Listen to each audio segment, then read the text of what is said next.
Vale, ahora sí. Muy buenas a todo el mundo. Hoy tenemos a Lola Nieto, que ya la hemos presentado en algún directo en el canal. Hemos leído algunos de sus poemas de Bozánica y de... Hostia, nunca me acuerdo del nombre de este, Tuscumbia, que luego ya te preguntaré. La habíamos presentado por la originalidad de su forma, sobre todo porque me parecía muy interesante el cómo estaban escritos, y luego también porque de poesía es de lo más interesante que yo he leído en los últimos tiempos, y también porque hicimos una entrevista a un amigo tuyo, que es Francisco J. Pérez, que nos recomendó tus libros realmente. Yo me sonaba de haber visto algo tuyo, pero no te conocía, y la verdad es que con Francisco fue muy guay. Nos recomendó un montón de buenos libros y así te descubrí.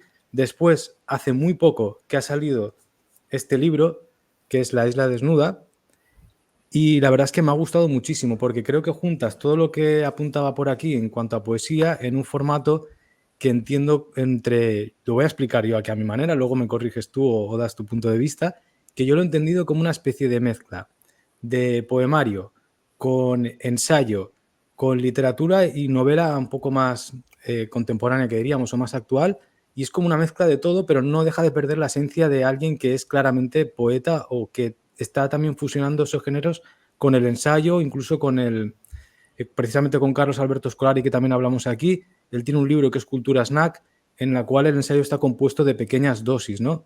De pequeños snacks. Y me dio esa misma sensación al leerlo, muy fresco, también con la manera que consumimos la lectura a día de hoy. Y creo que, bueno, o sea, a mí es lo que más me ha gustado. Respecto a los otros, creo que es como una especie de continuación que llega a un momento de cumbre, ¿no? De decir, como que culmina todas esas intenciones que hay por aquí. En el libro este, que es el que acabas de presentar hace poco, está centrado alrededor de Japón, o al menos lo he entendido así, pero en verdad uno va rascando en las capas de profundidad que se van tejiendo y va muchísimo más allá. Es un viaje muy íntimo, entiendo, y ahora pues ya lo hablaremos, o sea que aquí está Lola, si quieres decir algo o quieres comentar algo de lo que he dicho o alguna corrección. No, que va, nada, muchísimas gracias por este rato, por esta conversación, por tu propuesta. Y no, en cuanto a lo que has dicho, sí que creo que en parte no lo había pensado tampoco así, o no me lo había propuesto, mejor dicho, así cuando empecé a escribir La Isla Desnuda, pero creo que de alguna manera sí que se puede entender como, qué sé yo, como un recorrido, como el resultado de un cierto recorrido, ¿no? En la escritura, porque, por ejemplo, has sacado Tuscumbia y también Bozánica, y esos dos libros creo que, pese a estar publicados dentro de colecciones de poesía, también son muy narrativos e incluso también tienen algunas partes, podríamos considerar incluso también ensayísticas. Entonces, creo que de alguna manera también ese modo de entender la escritura desde los múltiples cauces, no entender que el género es algo estanco, ¿no? O que la escritura tiene que estar de alguna manera restringida, obligada a permanecer siempre en un mismo libro, en una única voz. Creo que eso es verdad que es algo que ya aparecía en otros libros que habían sido publicados como libros de poemas o como poemarios, pero sí, para mí este libro, La Isla Desnuda, era como ensayar un género distinto, un género nuevo, pero probablemente no sea tan nuevo en ese sentido, ¿no? Y ya estaba de alguna manera la simiente ya estaba en la manera de escritura o en mi acercamiento a la escritura a libros anteriores. Porque bueno, he leído por ahí o entendía que esto sería como tu primera novela, si lo queremos llamar así, ¿no? ¿O no? Para mí es más bien un ensayo, lo que pasa que es un ensayo libre, por llamarlo de Vale. algún modo, es un ensayo que no tiene en cuenta la rigidez del género, es un ensayo que no es académico, porque es cierto que hay cierta investigación sobre algunos aspectos de la cultura japonesa, del arte, del cine, de la historia también de Japón, pero esa investigación no tiene las características que un ensayo académico, ¿no? debería tener. Tampoco era mi pretensión. Para mí, digamos que las partes que tienen más que ver con una exploración o con una investigación de Japón son aquellas cosas que a mí me llamaron la atención y que yo quise también buscar porque eran preguntas que yo me hacía y que luego pues esas preguntas, esas respuestas también se volcaron en el libro. Pero creo que el género del libro es pretendidamente esquivo y es difícil, ¿no? De hecho, eso en las librerías pues cada librería ha optado como por una opción distinta, ¿no? Dónde colocar el libro, si en ensayos, si en crítica literaria, también está en literatura de viajes en algunas librerías. Hostia. Claro, y luego también, por ejemplo, otros lectores también me han dicho, para mí es un poemario. Bueno, no sé, lo que sí que tenía de alguna manera claro o sí que quería que pasara es que no perteneciese a un género, o sea, que no se pudiera identificar con un único género y que tuviera como esa dificultad de dónde poner, en qué estantería de las librerías poner este libro. Y, por tanto, novela, bueno, pues sí, quizá novela. Yo lo definiría más bien eso, como un ensayo libre. Y es una definición como cualquier otra. Cualquiera serviría siempre que albergue en la explicación, digamos, o en esa formulación de lo que es algo que no acabe de permitir tener una... Bueno, que no permita tener como una definición sin dudas, ¿no? Que yo creo que la duda, la idea de lo híbrido, de lo ambiguo, de un poco de lo que se escapa, para mí tiene que ver con el tipo de escritura que aparece en La isla desnuda.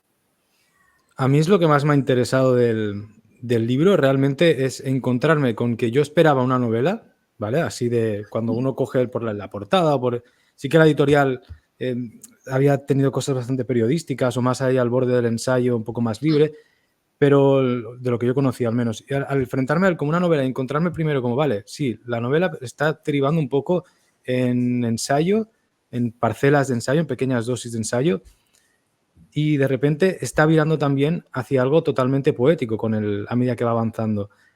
Ya no solo en el formato, creo, en la forma, sino en el propio contenido. Después la investigación libre que te permite ahondar en las partes más de leyendas, de mitologías o de temas que no serían tan convencionales en un ensayo académico, y cómo se va fusionando todo, que es quizá la parte más interesante, es precisamente ese juego. Pero a mí ahora la pregunta que me surgía es, ¿cómo lo orientas tú? ¿Realmente tu intención ha pasado porque tú ibas haciéndolo así o realmente tenías un plan que fuese una hibridación total y que generase esa confusión? Bueno, yo ¿Te lo creo has que encontrado después y luego lo justificas? ¿O cómo lo...? nunca tengo un plan, ni en la vida ni en Vale. la escritura, claro. Me cuesta tener un plan. Sí que creo que hay, bueno, algunas intuiciones o ciertos senderos que para mí sí que son interesantes explorar, ¿no? Antes de ponerme a escribir. Pero en concreto, justo también este libro, La isla desnuda, surgió después de haber estado un tiempo viviendo en Kioto. Y precisamente el tiempo que estuve viviendo en Kioto fue un tiempo en el que prácticamente no escribí nada ni tampoco leí nada, porque el mundo exterior, la realidad, ¿no? Lo que estaba fuera era tan sugerente, tan atractivo, tan fascinante, en un sentido a veces también incluso doloroso, ¿no? No solamente lo digo la Sí. fascinación en un sentido como de asombro enamorado, ¿no? Sino que a veces también eran golpes lo que recibía cuando salía al exterior. Pero todo eso suponía para mí, ¿no?, un aprendizaje tan fuerte que creo que vivir era lo que a mí me interesaba. Cuando estoy en Japón y las veces que después de esta estancia larga también he regresado, para mí Japón tiene que ver con estar plenamente viva. Y claro, en esa plenitud, el pliegue o la reflexión que implica la escritura, pues es muy difícil que surja. En Japón no escribo nunca, no ¿Cuánto habito tiempo ese sueles lugar. pasar allí? O sea, Bueno, ¿cuánto tiempo...? la vez que estuve más tiempo fueron casi 7 meses, que fue el tiempo que estuve viviendo en Kioto ese tiempo. ¿Vale? Luego anteriormente había estado un par de veces, en periodos, estancias mucho más breves, pues más o menos como de un mes. Y las otras 2 veces que también he regresado después de haber estado viviendo en Kioto también han sido estancias breves pues de unos 15 días una y la otra también de un mes más o menos. Pero bueno, son estancias Ujú. distintas porque cuando voy un mes o un mes, la sensación de vivir y de cotidianidad y de rutina no llego nunca a tenerla, entre otras cosas porque esas otras estancias siempre han sido también viajes, ¿no? Ha sido como la idea de ir a recorrer una región y entonces estar en Ujú. movimiento. El movimiento para mí implica otro tipo de experiencia, otro contacto con el lugar. La vez que estuve viviendo en Kioto, surgieron otras cosas, ¿no? Porque creo que eso, estés donde estés y vayas a donde vayas, no es lo mismo estar un mes transitando que estar 7 meses viviendo, ¿no? En un mismo barrio, con la misma gente, con unas rutinas. Bueno, se desvelan también otras cosas. De no haber vivido allí, yo creo que algunas de las cosas que he podido conocer, que he podido también vivir y experimentar, no hubieran surgido. Y eso también ha sido para mí muy interesante. De hecho, me gustaría poder vivir en Japón, no sé si en Kioto o en alguna otra ciudad, más tiempo. Porque claro, Ujú. ahí empiezan a, bueno, qué sé yo, asomarse otros aspectos de Claro. ese código no compartido, no conocido, de cómo los otros te exigen compartirlo o no compartirlo, te repudian de él, ¿no? Te, te mandan fuera de él, están deseando quizá incluso hasta que te vayas, ¿no? Bueno, todo eso como que sí, la vivencia ahí tiene, ¿Y bueno, tú tiene hablas algunos japonés? aspectos. Hablo algo de japonés, de hecho fui a Kioto Vale. para aprender, para aprender la lengua, lo que pasa que es una lengua muy complicada, básicamente, no es que sea, bueno, en sí misma es complicada, para los propios japoneses es una lengua complicada, porque entraña, bueno, a nivel, por ejemplo, de alfabeto, pues tiene tres alfabetos distintos, está hiragana, katakana, estos dos alfabetos son silábicos, es decir, que un trazo equivale a una sílaba y esos son fáciles de Ujú. aprender, pero luego están los kanji. Claro, los kanji es un alfabeto, por decirlo de alguna manera, ¿no? Que se trae de China y en el proceso en el que se trae de China, como se van introduciendo kanjis en distintos lugares de Japón y en distintos momentos, eso hace que la pronunciación de un mismo kanji pueda tener pues hasta 7 u 8 maneras diferentes. Porque como se va tomando en distintos momentos históricos y también en distintas regiones, eso va haciendo Ajá. que las pronunciaciones, que las modulaciones, que las versiones incluso, ¿no?, de decir ese mismo kanji vayan cambiando. En China parece ser, que no sé nada de chino, no conozco la lengua, pero parece ser que en China un kanji se pronuncia de una única manera, como mucho de 2 maneras. Claro, eso Ok. facilita mucho porque en cuanto aprendes el trazo, aprendes el kanji, ya sabes cómo se pronuncia, pero en japonés lo que sucede es que en una palabra un kanji se puede pronunciar de otra, pero sin embargo en otra palabra distinta se pronunciará de otro modo. Entonces, la idea sí que es la misma, qué sé yo, si lo que se está transmitiendo, si el kanji que aparece es el kanji de agua, la idea de agua, el concepto de agua estará en esa palabra, pero se va a pronunciar diferente dependiendo de la palabra que sea. Entonces, hay veces que tú sabes en una palabra escrita lo que es alguna idea de lo que se puede llegar a transmitir, pero no sabes ni siquiera cómo se pronuncia. Y eso a veces les pasa a los propios japoneses. Eso yo lo he Joder, visto, pues. por ejemplo, en películas o, bueno, en la vida real, ¿no? Que ven una palabra donde, por ejemplo, en una misma palabra esos alfabetos que te he comentado se alternan. Es decir, que en una misma palabra puede aparecer kanji, puede aparecer hiragana y katakana. Entonces, igual un japonés se queda delante de una palabra y dice, no sé leerla, porque este kanji aquí no sé cómo se lee. Hostia. Y no saben leer la palabra, no saben cómo se pronuncia, pueden tener alguna intuición de lo que significa por los otros Ujú. kanjis, ¿no?, y por el contexto, pero no sabrán leer la palabra. Claro, para nosotros eso ya es algo muy chocante, porque aunque no sepamos el significado de una palabra, siempre sabemos leer una palabra, porque ¿no? La articulación de las distintas letras, de esos fonemas, tú lo sabes pronunciar. Otra cosa es que no sepas lo Ujú. que significa. Pero no saber leer una palabra, llegar a ese nivel de dificultad o ¿no? En tu propia lengua, en tu lengua materna, eso es muy curioso. Entonces, respondiendo a tu pregunta, yo sé algo de japonés, pero sé un japonés como de una niña muy pequeña. Ok. Solo puedo No, leer libros pero infantiles. es interesante lo que acabas de hacer porque es precisamente lo que también pasa en el libro, y así lo he sentido yo, que es ante una cultura que nos es totalmente o, lejana o distante, aunque queremos conocerla a través de una especie de capas muy superficiales de la cultura popular que se va exportando y va llegando, tú intentas, sin perder la perspectiva de dónde vienes, de profundizar en este tipo de capas en el libro, al menos yo lo siento así. Y me ha parecido muy interesante porque precisamente la cultura japonesa la tenemos muy presente y más como en los últimos Claro, tiempos da esa sensación de, pero sí. siempre como en una capita que llega como si fuese una especie de cliché incluso o de idealización en otros casos, ¿no? Y creo Ujú. que justamente con este libro aquí le has dado una vuelta a todo este tema que me parece muy original, dentro de un tema que está muy tocado, o sea, realmente es interesante esto. ¿Tú lo Claro. sientes así también o...? Bueno, yo lo que ¿De sentí dónde viene el era, interés por la cultura japonesa, en tu caso? mira, a mí el interés por la cultura japonesa surge hace muchísimo tiempo. Creo que mi primer vínculo significativo con la cultura japonesa fue hace pues casi 20 años, Ujú. cuando estaba estudiando en París. Pasé un curso académico en París. Y la universidad en la que yo estaba, además de tener una biblioteca muy amplia con muchísimos libros, también tenía películas. Y además disponía de una sala en la que tú te podías poner tranquilamente, si no tenías un reproductor en casa, pero en ese momento ni plataformas ni nada de eso, ¿no? Sino que eran reproductores incluso hasta de VHS. Y entonces, bueno, pues tú podías tranquilamente disponer un espacio, una televisión y ver cualquier película de las que hubiese en la biblioteca. Y entre las muchísimas películas que yo vi, aprovechando esa ocasión pues de cine europeo, por supuesto la Nouvelle Vague, el neorrealismo italiano, también me introduje en el cine clásico japonés.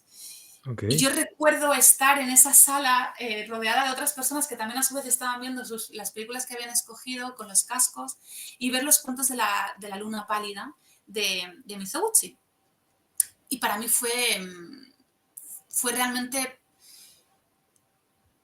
acudir a, o internarme en un mundo nuevo del que además podía seguir la historia, podía entender algunas de las cosas que pasaban, pero al mismo tiempo había otras muchas que me resultaban ajenas, extrañas e incomprensibles. Y yo creo que eso fue lo que más me fascinó y lo que más me interesó.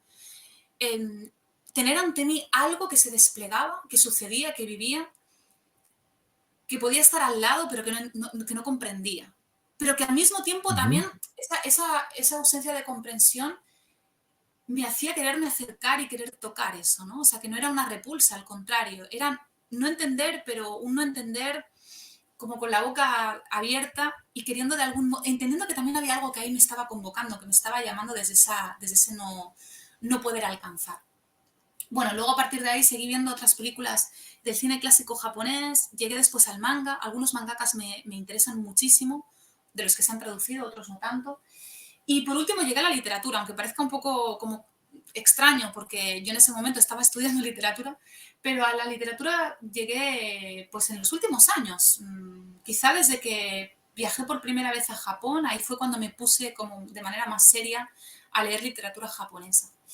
Entonces, ese acercamiento, bueno, fue progresivo, fue también lento, asistemático, ¿no? Sin tener tampoco como bueno, de una manera como, pues eso, como muy intuitiva y también muy dejándome llevar por una cosa, ¿no? Cuando una cosa te lleva a la otra, pero sin tener tampoco una vocación de querer saber todo lo que ahí está pasando, sino simplemente pues dejarse un poco discurrir. Luego, cuando estuve en Japón por primera vez, de lo que me di cuenta es que todas aquellas ideas o aquellos prejuicios que yo había volcado sobre esa cultura, pues obviamente no tenían nada que ver con lo que ahí me encontraba.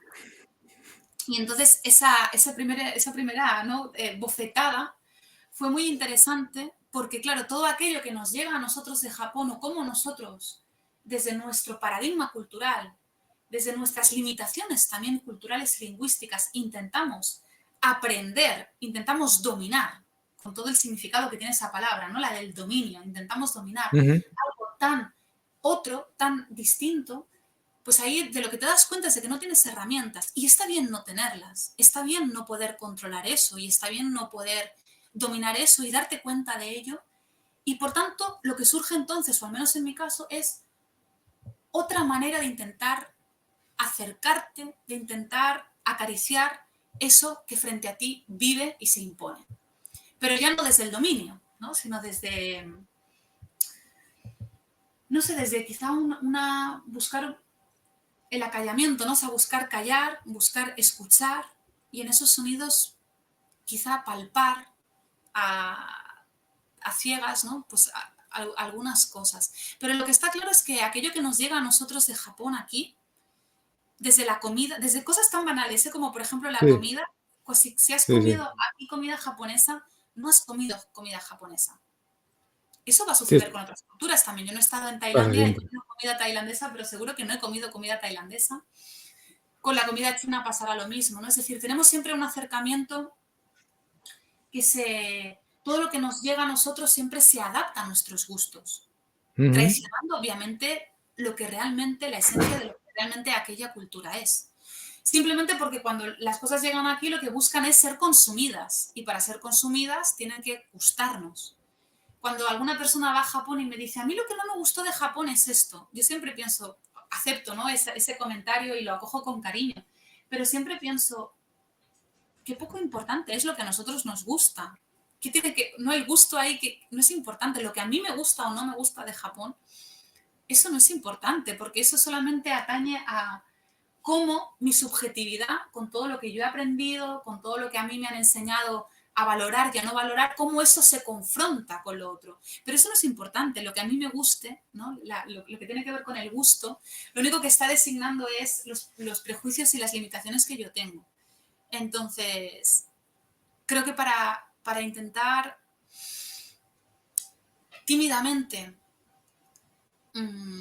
comprender lo que sucede frente a ti, hay que deshacerse, ¿no?, de todos esos gustos y de todos esos prejuicios. Por eso te hablaba también de la importancia de quizá de callar y desde ese silencio poder escuchar. Pero ya no escuchar Ujú. lo que quieres escuchar o desde tu propio oído educado, no desde la educación de tu oído, sino escuchar realmente lo otro que Sí, no es se como, acomoda a ti, que no entiendes, que te suena claro. incluso mal, pero después de ese mal empieza a escuchar realmente lo que hay, ¿no? Cuando ya no sea ni bien ni mal, sino realmente una escucha. Claro, porque, o sea, entiendo que lo que quieres decir es un poco que a la hora de conocer otra cultura que es tan lejana, ¿no? Que cada vez se aleja más, ya si ya, ahora que has dicho París, estando al lado ya hay una posición cultural que uno tiene que confrontar.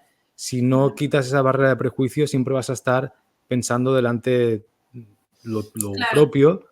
claro. Y bueno, eso que de hecho, lo que has comentado es un poco lo que hay, lo que encuentro también en el libro a la hora de leerlo, una necesidad de comprender aquello que me es totalmente ajeno y a lo cual estoy abierto y voy a investigar desde esa especie de inocencia de la búsqueda, ¿no? De decir, empiezo de cero, ¿no? Incluso en la propia, eh, el propio aspecto pretencioso que tiene el ensayo académico, que tú has rechazado en un primer momento, también está incluida en esa búsqueda desde, vale, parto de cero, ¿no? A pesar de mis estudios, de mi bagaje o de las referencias que uno pueda manejar, porque sí que vas dejando algunas referencias también por Claro. aquí, que entonces es como que lo entiendo así. Y también ahora que has dicho esto, por curiosidad, ¿cómo ves entonces, a la hora de consumir la literatura japonesa? Por ejemplo, yo uno de los últimos casos que me encontré fue de Ryo Murakami, que me gustaba mucho el, algunos libros suyos me había encontrado que las traducciones eran del japonés al inglés y del inglés llegaban, ya no sé si de tercera o cuarta traducción al español. Y también, bueno, aquí luego te preguntaré por estas cosas que me van ocurriendo, el tema de cómo se manejan esos derechos, porque no ha aparecido hasta hace 4 días otra vez, algunas novelas de Murakami.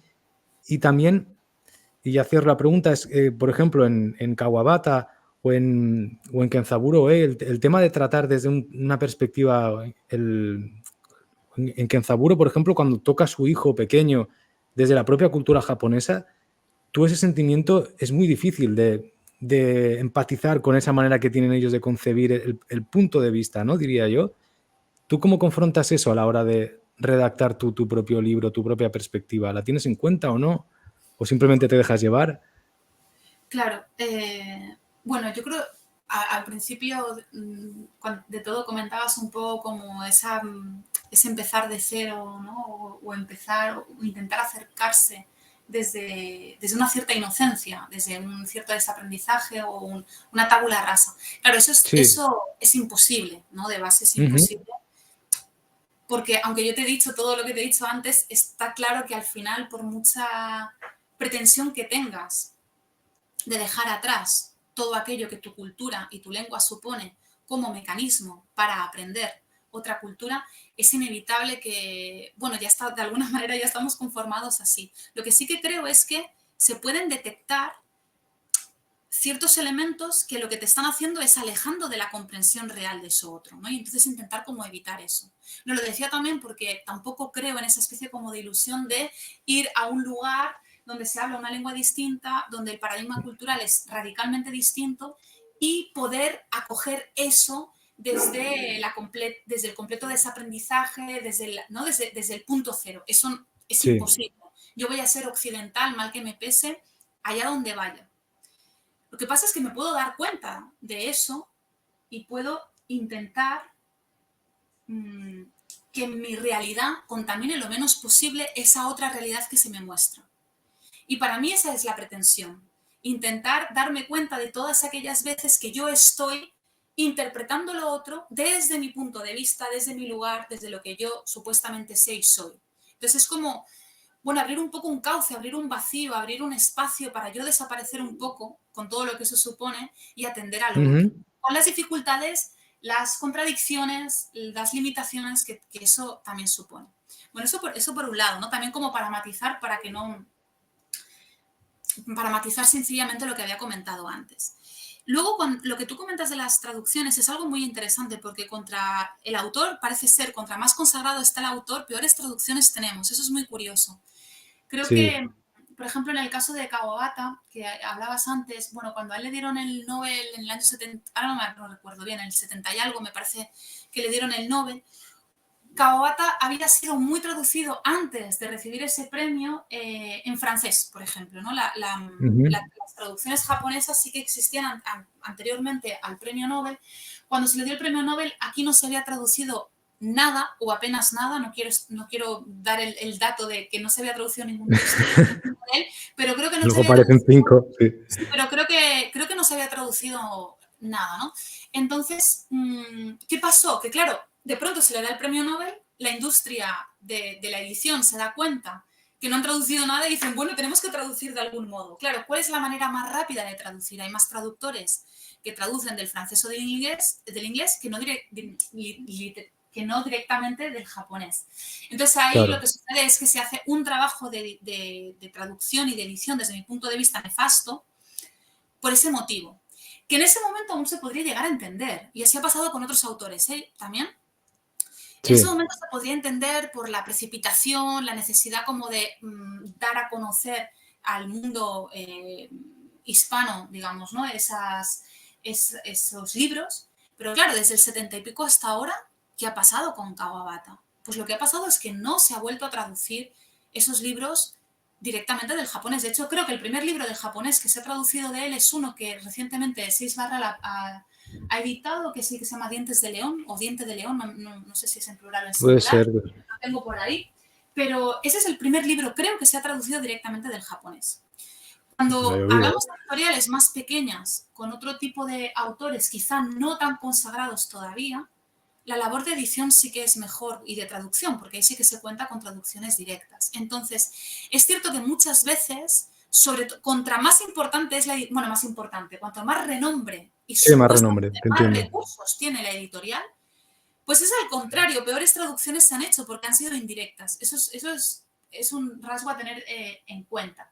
Salvándose, claro, a todo esto estoy generalizando, ¿no? Luego habrá casos concretos en los que no habrá pasado Sí. eso. Pero de manera general es eso lo que ha sucedido. Luego tú comentabas, o yo he querido entender otro rasgo interesante, ¿no? Primero que leemos cuando leemos literatura traducida. Bueno, eso sucede en todas las lenguas. Las traducciones Sí. indirectas han existido en todas las lenguas, digamos, un poco que se salen del marco más Sí, cercano. inglés o francés, básicamente. Exactamente, ¿no? O Entonces, alemán, eso por sí. un lado. Luego, claro, ¿qué leemos ahí? Pues no sé qué leemos. Yo, por ejemplo, en cuestión de novelas, o de textos más largos y complejos, no te puedo decir porque no tengo un nivel suficiente de japonés como para poder acercarme a esos textos directamente en su lengua Ya. original y poder ver qué ha pasado. Pero sí que a veces acudo a las ediciones de haikus, porque los haikus además las traducciones siempre vienen con el original, con una transcripción a romaji, que sería cómo sonaría, ¿no? Con las letras, digamos, de nuestro alfabeto, y luego directamente la traducción. Y de lo que sí me doy cuenta es que la lengua japonesa es muy impersonal. En la lengua japonesa, la presencia del sujeto no es como en nuestras lenguas, que aparece digamos, el pronombre, ¿no? El pronombre en japonés podría aparecer, pero en general se lide, igual que en español. Lo que pasa que en español, aunque no tengamos un yo delante, por la forma del verbo ya podemos suponer que es un yo, un tú, un él, etc. En japonés, ¿qué es lo que sucede? El sujeto o el pronombre que realiza la acción se suele elidir y además de eso es que el verbo es un infinitivo. O sea que si yo te quisiera decir, por ejemplo, yo como, en japonés lo que se diría es comer. Lo que pasa es que por el contexto, porque estamos hablando tú y yo, porque por una serie de elementos, tú interpretas Es que lo que te rudo, ¿eh? estoy diciendo es yo como. Pero literalmente Ajá. lo que te digo es comer. Sin alguien que haga la acción y digamos, la acción acontece ella misma, sin un sujeto que la realice. Entonces, claro, la lengua japonesa es, como te decía, tan impersonal que cuando hay veces que lees un texto traducido, un pequeño poema como puede ser un haiku, y aparece 2 veces un sujeto realizando la acción, claro, a mí eso ya me chirría como muchísimo, porque pero por otra parte entiendo también que se quiera traducir desde ahí, porque el problema tiene que ver con la distancia que hay entre un tipo de andamiaje lingüístico y el otro. La lengua japonesa, como arquitectura de la propia lengua, es impersonal. Su raíz, su manera de surgir es impersonal, es genuinamente impersonal. Sin embargo, en nuestra lengua eso no pasa. Y cuando quieres marcar la impersonalidad, es algo como muy pronunciado y muy querido y realizado de manera Sí. voluntariosa, ¿no? Para mostrar por contraposición a la constante presencia del sujeto que realiza la acción. Entonces, claro, ¿qué leemos de lo que nos llega traducido? Pues indudablemente una traslación a nuestra cultura de una cultura que per se no se podría traducir a la nuestra. Esta era lo que me interesaba la pregunta era esto, también respecto a lo que tú has hecho en ejercicio de acudir al lugar y hacer una sin que tenga que ver con la traducción, que sería la parte más, lo que has dicho tú, arquitectura del cimientos del lenguaje, el cómo tú lo traduces de forma artística o creativa en ese aspecto, porque al final es como un mismo diálogo que está yendo de un lado a otro. Pues yo solo he sentido al leer literatura japonesa, incluso en inglés directamente para aproximar un poquito más y saltarte esa retraducción. Y el sentimiento era ese, decir, lo que se está narrando en el contexto, hay una disonancia en medio con el lenguaje que me están dando a mí, porque no parece que... ¿no? Entonces, ¿qué pasa cuando una persona como tú, que no va a hacer un cliché o no está dándole cierta profundidad a ese tipo de temas, lo hace al revés, ¿no? Se va allí y lo trata en otro lenguaje que no va a ser ¿no? Porque en un principio no creo que tu público objetivo sea el Japón, ¿o sí? No, no, ¿O te para da nada. igual? Vale, No, claro, no. claro. Eh, bueno, con lo que comentas con esto, claro, para mí lo que era importante también es, o sea, en el momento en el que yo me di cuenta de que nunca iba a poder alcanzar realmente o a poder comprender en un sentido profundo Ajá. lo que aquel lugar, aquella cultura es, también eso me hizo cuestionarme la seguridad que yo tenía como en mi propia lengua o que tenemos en nuestra propia lengua como un elemento vehicular y como un elemento de aprendizaje, porque aprendemos lingüísticamente, ¿no? Aprendemos y pensamos, sobre todo me refiero al pensamiento racional, el pensamiento racional es dado a través de las palabras, a través de los conceptos y a través de las ideas. Por tanto, cuando pensamos racionalmente, pensamos con lenguaje. Claro, de lo que yo también me di cuenta es, bueno, al final mi modo de pensar es una posibilidad de pensamiento, es una posibilidad de comprender o de entender el mundo. Yo creo que el mundo es esto, porque esto es lo que mi lengua me permite pronunciar y por tanto comprender, y por tanto creer que existe. Así que para mí también, que no sé si ibas por ahí con la pregunta, igual si me he ido a otra cosa distinta, pues me reformulas Mejor. lo que tú querías comentar.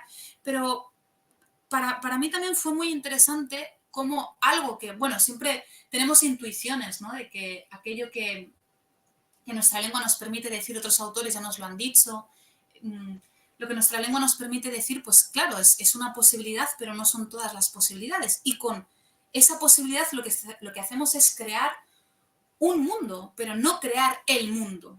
Es decir, que cuando pronunciamos y cuando decimos, estamos disponiendo una manera. Nosotros pensamos que el mundo es eso que decimos, pero lo que estamos haciendo en realidad es proponer una posibilidad de comprender el mundo.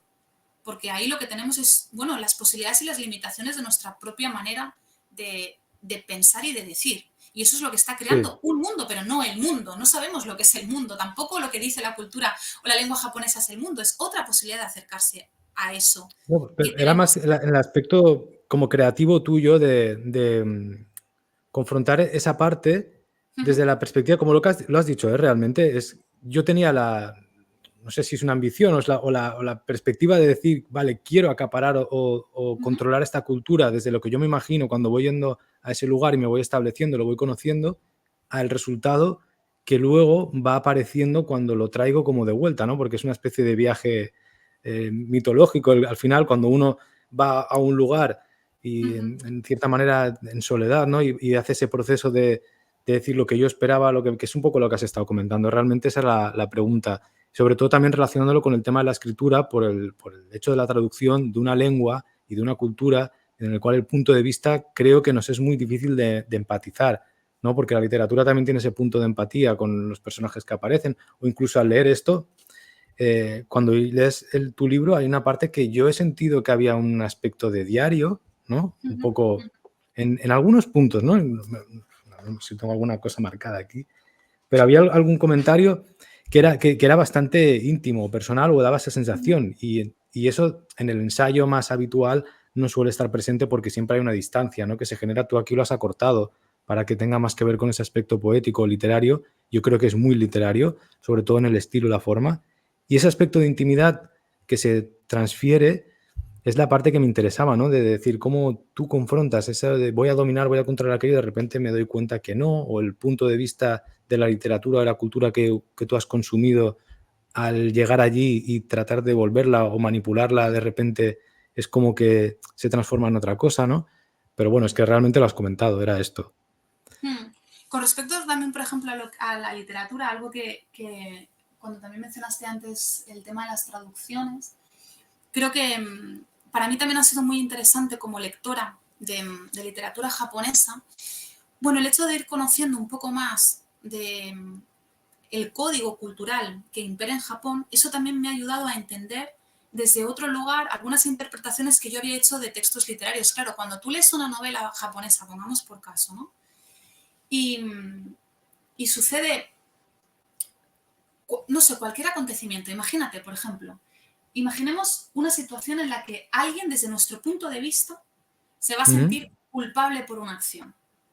Claro, ya toda la connotación que para nosotros puede tener la culpabilidad, quizá para ese personaje que radica en una cultura tan distinta, no es no es el mismo sentimiento. O incluso lo que para Eso es. nosotros culturalmente nos puede hacer sentir culpables, igual en Japón eso no es un motivo para sentirse culpable, y al revés.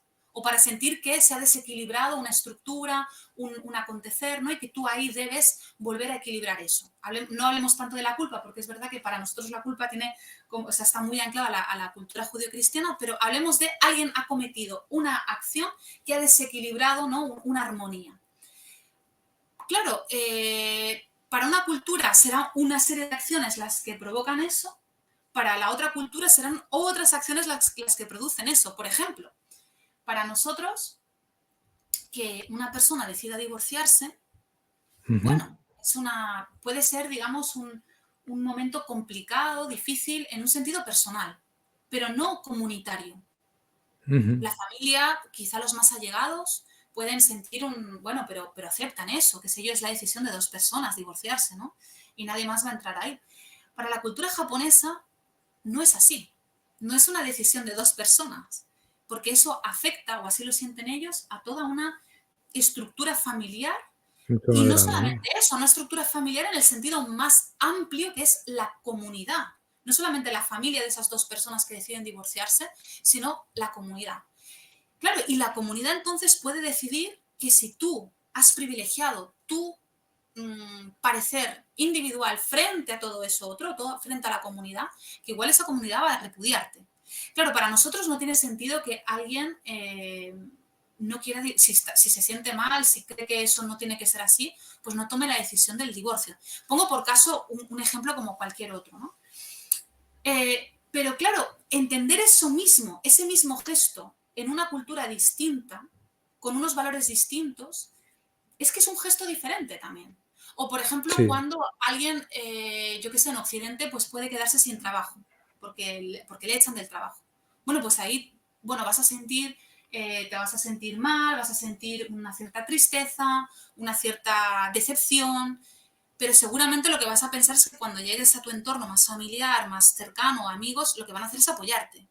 En Japón las personas normalmente, cuando se quedan sin trabajo, lo que hacen es ocultar eso, porque lo que sienten es que ellos han hecho algo mal y confesar eso, lo único que va a provocar es un desequilibrio en todos aquellos que rodean a esa persona y lo que le van a decir a esa persona es tu problema, tú tienes que solventar eso, pero a mí, ¿qué me estás contando? Yo no puedo hacer nada con eso, es tu problema y eres tú quien tienes que sentirte en la obligación de reparar ese daño que has hecho a la comunidad, Todos que va los a ser tu demás. familia y va a ser tu entorno. Entonces, claro, cuando alguien decide yo qué sé, por ejemplo, el aspecto de la evaporación. En Japón hay todo un acontecimiento social que es la evaporación. Hay personas que se evaporan. ¿Qué significa evaporarse? Evaporarse significa que desaparecen. Desaparecen. De Pero pronto. ¿dices evaporación porque tiene una palabra literal que significa eso o es como una Sí, sí, metáfora sí, ahora? exacto. No, no, Vale, no, vale. no. Hay una palabra literal en japonés que significa evaporarse. Y ¿Sabes entonces, cuál es? Para la decirlo, no. evaporación, sí, te la puedo buscar, no recuerdo, está en el libro, No. no recuerdo ahora de Sí, es que memoria. de estas hay un montón, ¿eh? Que en el No libro quiero está lleno equivocarme, de pero detalles así, pero no me la voy a acuerdo. encontrar enseguida. Mira. Eh, sí, ¿Eh? la palabra en japonés es yohatsu. Yohatsu ¿Qué página significa es? literalmente evaporado. Es la página 235. Si tienes ahí el libro la podrás ver al final de la página. Yohatsu es literalmente estar evaporado, evaporarse. ¿Y Ujú, qué significa eso? Lo que significa es eso, es cuando una persona desaparece de su entorno. Es decir, hay personas, y se cuentan por miles al año en Japón, que de un día para el otro desaparecen, dejan una nota para su familia en la que explican que renuncian a esa vida y que ujú. nadie les busque.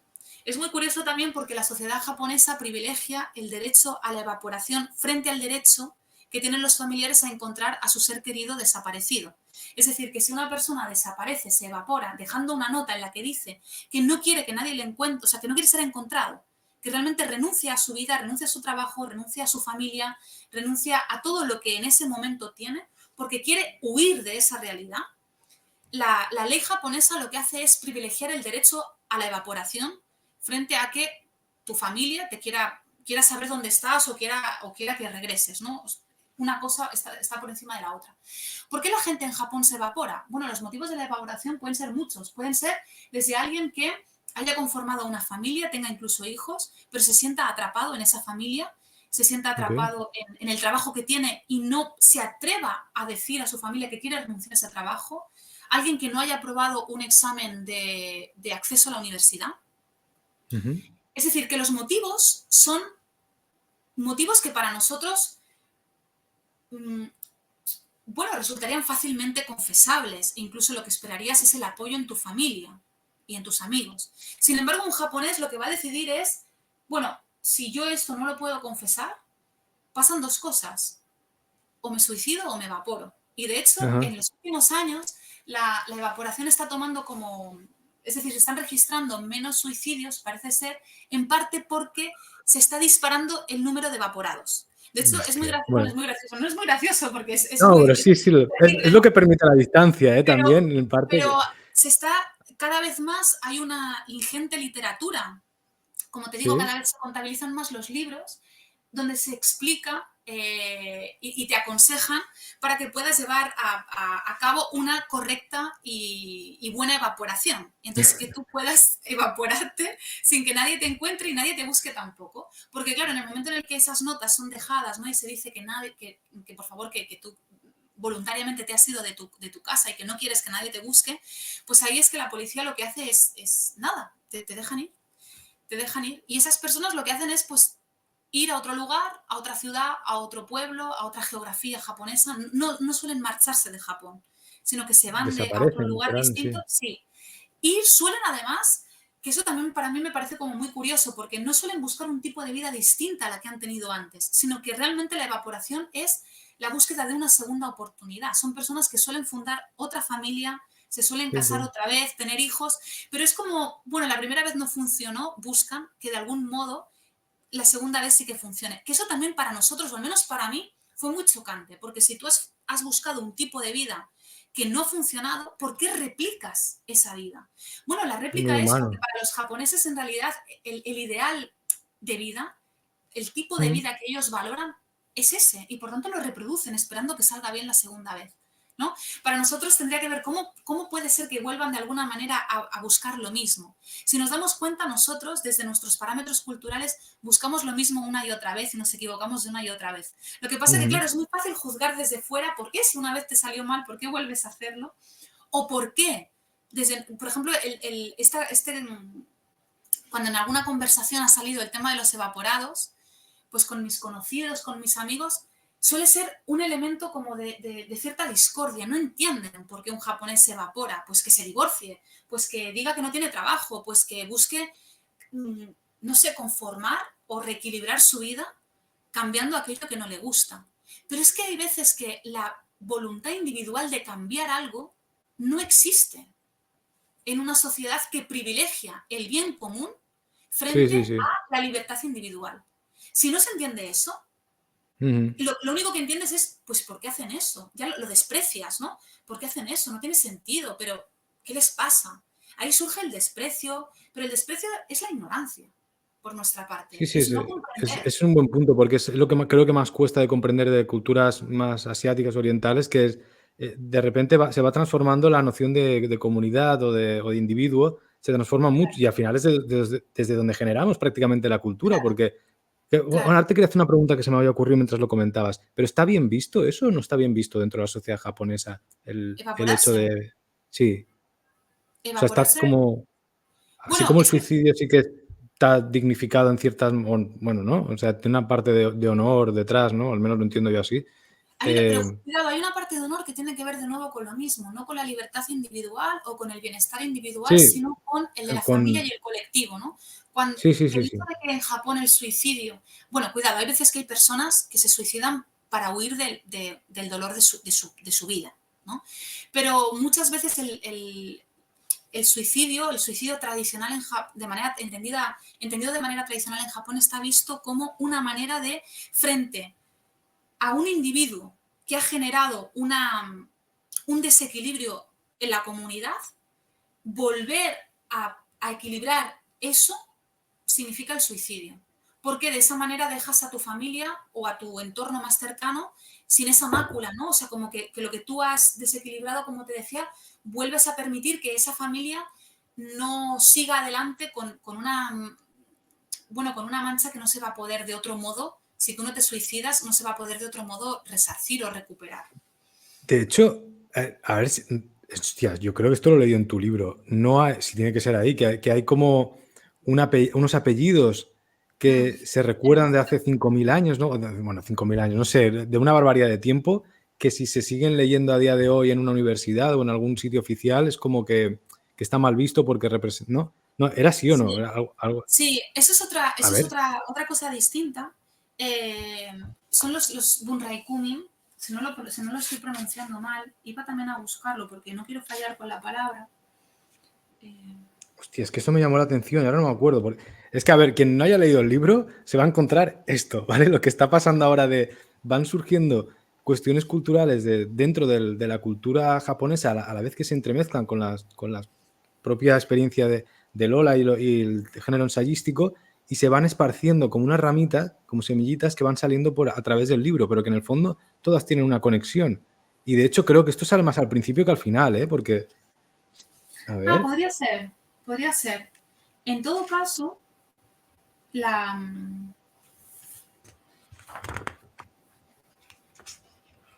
En todo caso, a lo que tú te estás refiriendo, luego podemos buscar, yo creo que es Bunrai Kumin, pero no quiero equivocarme en la palabra y pronunciarla mal, pero yo creo que es esa. Sirve para designar a un grupo de personas que en la antigüedad fueron considerados no humanos. Fueron Sí, sí, considerados no humanos porque se dedicaban, porque estaban relacionados esos grupos Ujú. a trabajos que estaban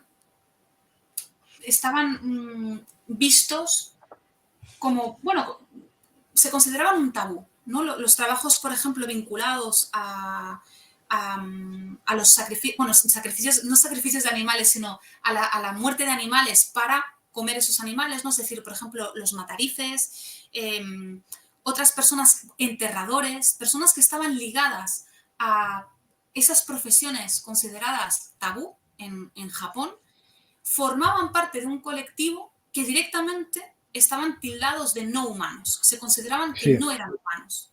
¿Qué es lo que pasa? Claro, con el tiempo esa consideración cambia, pero no cambia del todo, porque ellos incluso además hasta vivían apartados del resto, vivían en guetos, porque se consideraban que eran personas no puras, eran personas que estaban manchadas por ese contacto con la muerte. Eso también tiene un sentido porque el Shinto está muy enfocado de alguna manera, o lo que el Shinto sobre todo celebra, es la vida, la generación de la vida como un ciclo, pero en sí, sí la muerte y el momento de la muerte y todo lo que tiene que ver con la muerte está también como muy oculto en el Shinto. De hecho, es el budismo, de hecho, se dice que los japoneses, con todas las celebraciones y rituales que tienen que ver con la vida, acuden al Shinto y, sin embargo, en el momento de la muerte acuden al budismo. Los rituales funerarios son budistas, frente a los rituales que tienen que ver con la celebración de la vida. Por ejemplo, ujú, las bodas, por ejemplo, los nacimientos, por ejemplo, también cuando llega el año nuevo, los japoneses van a los santuarios Shinto. Todo eso que tiene que ver con la vida nueva que llega está estrechamente ligado al Shinto. Sin embargo, la despedida, la pérdida, la manera de encauzar la muerte, el budismo, y por eso el Shinto y el budismo también forman un tándem en ese sentido muy perfecto, ¿no? Para la vida de los japoneses. Bueno, el budismo lo que hace es ocuparse de la muerte. Y como te digo, la gran mayoría de ritos funerarios son budistas. Entonces, ¿qué es lo que pasa? Que desde el Shinto, todo lo relacionado con la muerte, pues era considerado tabú. Todos aquellos que tenían un trato diario y cercano, todos aquellos que estaban involucrados en las muertes de otras personas de una manera muy cotidiana y en número elevado, se consideraba que estaban manchados y que eran impuros. Entonces se les relegaba a vivir en barrios apartados, en guetos. ¿Y qué es lo que pasó? Bueno, conforme fueron pasando los años y los siglos, eso fue modificándose. Pero, sin embargo, los japoneses siguen teniendo una lista de apellidos que derivan de esos grupos de personas, y hay algunas universidades que impiden, que vetan la matrícula, alumnado que procede, por tanto, y que son herederos, que son, bueno, cuyos ancestros han pertenecido, ¿no? a esas familias, pues ellos no pueden, tienen la entrada vetada, como también hay empresas que deciden no contratar a personas que son descendientes de estos grupos. Pero claro, estos grupos sí. son japoneses, igual que el resto de japoneses, no es que pertenezcan, es decir, que la marginación aquí no es por una cuestión de raza o de cultura o de lengua, es simplemente porque se considera que esas personas que son japonesas igual que el resto, Es más clasismo, ¿no? Sería- claro, cuyas familias radican en Japón igual que el resto de manera, bueno, que es difícil saber, ¿no? En qué momento llegan, es decir, que son japoneses igual que todos nosotros, pero como Ajá. sus familias han estado vinculadas en el pasado a esa especie de mácula, pues ya ellos también siguen sufriendo una discriminación. Eso es muy curioso y es muy terrible y sigue sucediendo. Cuando tú vas por Japón es imposible saber quiénes son descendientes de unos y de otros, ¿no? No puedes saberlo. Pero la única manera que ellos tienen es a través de los apellidos. Y parece ser que en algunos contextos se sigue aplicando esa marginación. Sí. Muy bien. Pues, si a alguien le interesa la página, la he encontrado, es la 60 y Ah, sí, el nombre es Burakumin. página 60 está... Lo has explicado tal cual. ¿Te acuerdas de... O sea, ¿hace cuánto escribiste el libro? ¿Por curiosidad o está ido por...?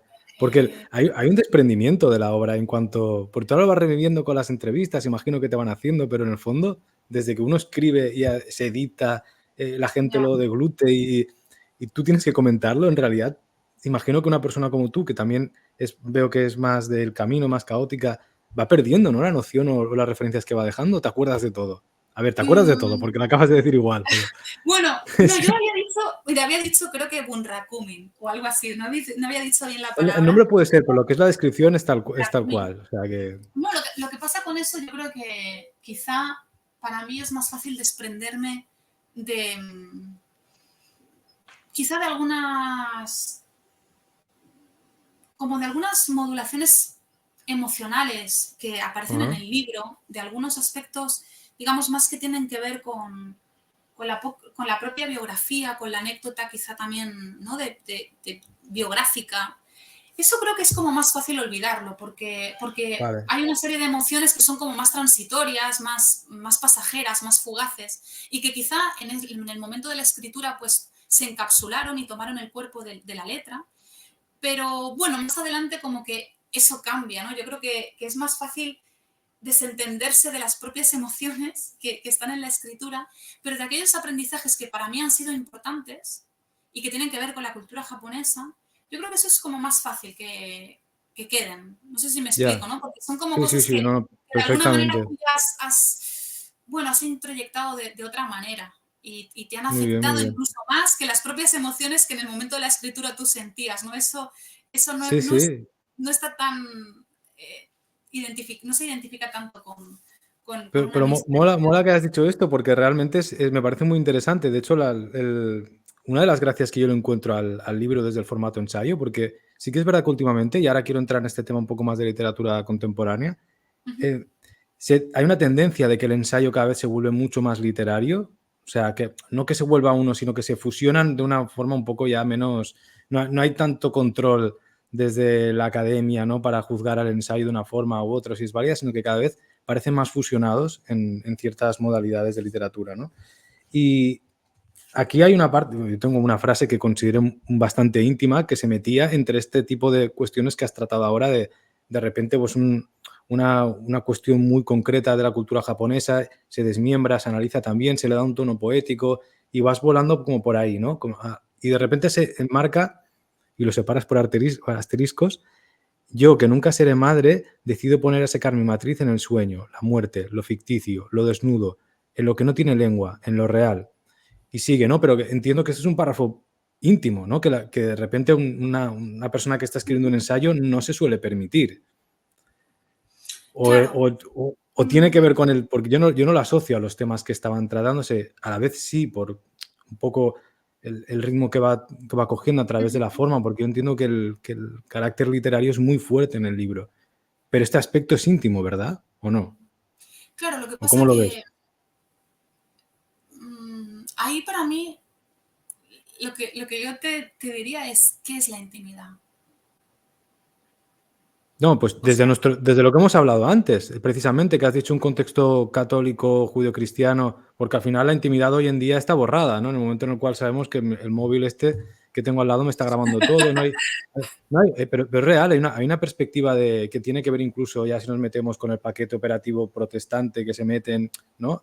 Que se van fusionando esta serie de culturas que tenemos cada uno desde un pueblo y el concepto de intimidad a día de hoy está muy borrado, pero sí que entiendo que se mantiene, sobre todo en el formato literario, de nuestro contexto judio-cristiano, ¿no?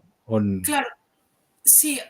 mm, a ver, quizá sí, se entiende la intimidad como algo propio, como algo con lo que nos identificamos, como algo que entendemos como una vivencia singular. ¿Mm? Mm, claro, pero una de las cosas que yo muchas veces me cuestiono es qué se vive en singular. O sea, qué vivencia tenemos realmente en singular. Pero cuando Realmente. escribes, ¿no? Cuando escribes, porque, bueno, de hecho esto es, mira, te abro el melón ya, porque es una cuestión que quería tratar contigo, porque considero que a nivel de referencia de literatura contemporánea, que yo digamos actual, ¿no? Que no, rememores muchas cosas así. Contemporáneo es todo lo que se escribe ahora, pero me entiendes, ¿no? Que hay una intención de buscar formas o campitos nuevos ahí donde tú misma lo has dicho, que buscas cómo generar una indefinición a través de la hibridación total de los géneros.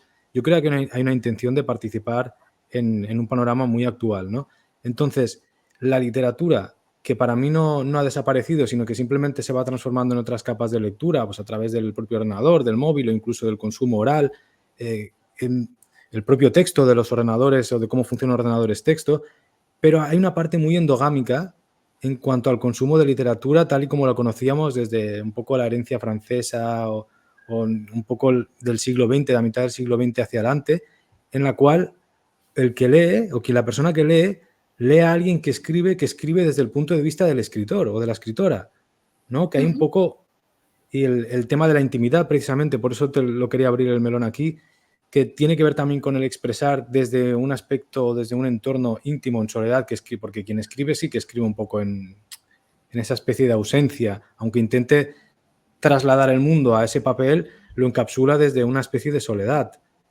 Y esa intimidad que cada vez se abre más a través de la literatura en los últimos años, ¿no? El famoso ejemplo de la autoficción y todo esto, y quien lee suele ser una persona que o bien tiene ambiciones o pretensiones literarias en el fondo o se dedica de una forma directa o indirecta, y cada vez es como, o al menos es la sensación que me ha dado en las últimas publicaciones que uno va viendo, que hay una especie de ambiente, ¿no? De literario endogámico en cuanto a eso, en que quien escribe es escritor y quien lee es escritor o escritora, y muchas veces se diluye esa parte, ¿no? Como O ya sea, hablas parece que un los poco libros... como también de la idea de la autoficción y todo eso. No sé si te estoy Sí, siguiendo. pero ya pasando la autoficción como moda literaria y pasando a un estilo literario en el cual nosotros entendemos la literatura ya como un aspecto de intimidad en el cual el escritor o la escritora va a abrirse en cierto momento o en ciertas partes o incluso en toda la novela, y no solo eso, sino que siempre se habla desde el punto de vista de la figura de escritor o de una escritora o de una académica o de alguien relacionado con,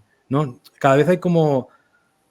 Es que no me gusta hablar esto de cada vez porque al final reduces cosas que uno consume o que ve y luego abres así y está todo lleno de lo que quieras conseguir a Ya. día de hoy, ¿no? Pero espero que me entiendas, ¿no? En los panoramas literarios, que al final todo el mundo se conoce, realmente no hay, a nivel profesional hablo, ¿eh? No hay tantas casillas que llenar de oportunidad profesional, y de hecho es una de las cosas que hablábamos con Francisco, cómo él tiene que confrontar esa parte profesional de ser escritor y no poder, a nivel de lidiar con la parte profesional y mundana de lo que es escribir libros. Y cómo eso se ha traducido en muchas ocasiones, o esa es la sensación que tengo, de es que mucha gente escribe para gente que también escribe. ¿O tú no tienes esa sensación y esto es una paja mental que me estoy haciendo aquí? Bueno, yo creo que han surgido como, o he querido entender yo que han surgido en lo que tú comentabas muchos elementos. Yo voy a coger como algunos de ellos y entonces tú me dices si es por ahí o no es por ahí, ¿vale? Vale. Tómatelo como A una ver, charla, si no... por ejemplo, bueno, luego retomaré esto que has dicho, ¿no? Lo de escribir para escritores, pero antes quería como comentar algo porque cuando has dicho, cuando estábamos hablando de la intimidad y cuando comentábamos la escritura, en qué momento o cómo se produce la escritura, yo creo que, o sea, a ver, ¿cómo podría formular esto? Yo creo que cuando escribo, al menos cuando yo escribo, estoy sola, pero no estoy en soledad. Y voy a matizar esto para que se pueda comprender, o al menos Mola, para mola, que, mola, sí, sí. para Me que pueda parece expresar yo interesante. un poco lo que quiero llegar a decir, a ver si soy capaz. Estoy sola porque estoy en un contexto, necesito silencio y por tanto, pues normalmente estoy sola, que nunca estoy sola en realidad, porque siempre escribo con mis gatas al lado, muy pegaditas, así que la escritura ya nunca sucede sola. Pero bueno, podemos entender que no tengo otros humanos, digamos, quizá exactamente alrededor o de manera muy próxima. Pero justamente para mí el gesto de la escritura tiene que ver con renunciar a la soledad. ¿En qué sentido? Para mí la escritura tiene que ver con buscar un instante, un momento, un espacio también, en el que todo aquello que yo creo soy y con lo que me han enseñado a identificarme, aquello que si me obligaran a presentarme, ¿no? ¿quién eres? Esa pregunta, ¿quién eres? Y yo diría una serie Ujú. de cositas que ayudarían a la otra persona a encapsularme, a tenerme dentro de un bloque. Pues yo creo que justamente la escritura es lo que me permite abrir espacios de confluencia para deshacer todo eso que yo soy, para deshacer todo aquello en lo que he creído y lo que ha hecho conformarme la propia identidad a partir de esas creencias y que en el fondo he creado, ¿no? Cosas tú vas creándote y te vas creyendo en eso, ¿no? Entonces, para mí la escritura no es otra cosa que buscar un espacio, un momento en el que eso se agriete, en el que eso se expanda, en el que eso en realidad se desarme, para demostrar que lo que yo soy